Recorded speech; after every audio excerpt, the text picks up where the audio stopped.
Santo. Se possível for, abra a sua Bíblia comigo no livro do profeta Ezequiel, no capítulo 37, no seu versículo 7.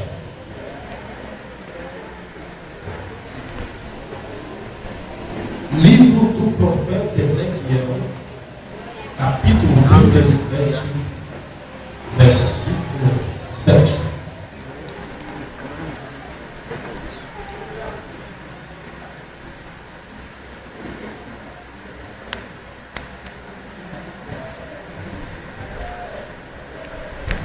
Diz assim: então profetizei como se me deu ordem, e houve um ruído, e enquanto eu profetizava, e eis que se fez um reboliço.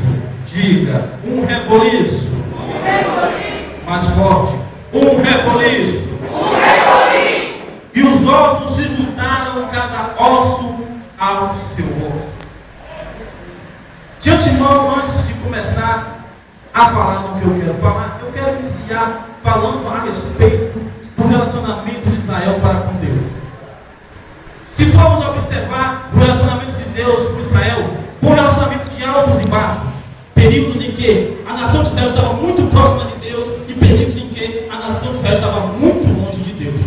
Podemos ver de exemplo, certa feita, quando o povo de Israel estava no deserto, Moisés subiu ao monte Paraná e o povo se desesperou, disse que Moisés não voltaria mais, e assim ergueram para si um bezerro para adorar.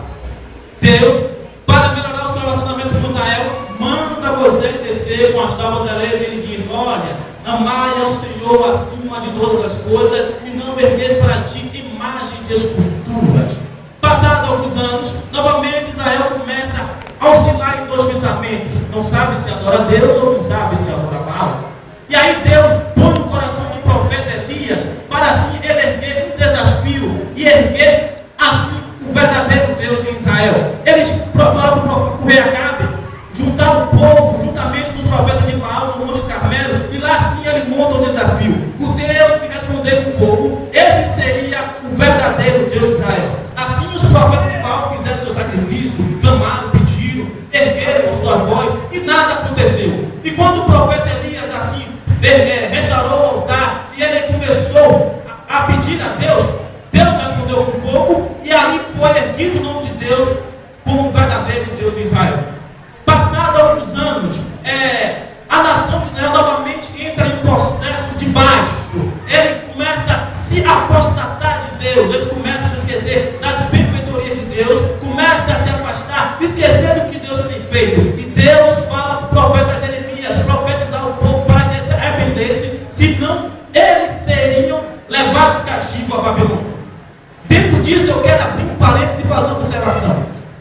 De todas as vezes, dos altos e baixos da nação de Israel, eu posso observar de que nenhuma maneira Deus os abandonou, de que nenhuma maneira Deus o deixou de lado. Eu quero dizer para você essa noite assim: olha, não importa, não seja a sua situação, seja alto, seja baixo, se você está pensando em desistir, Deus jamais desiste dos seus. É meu Pai.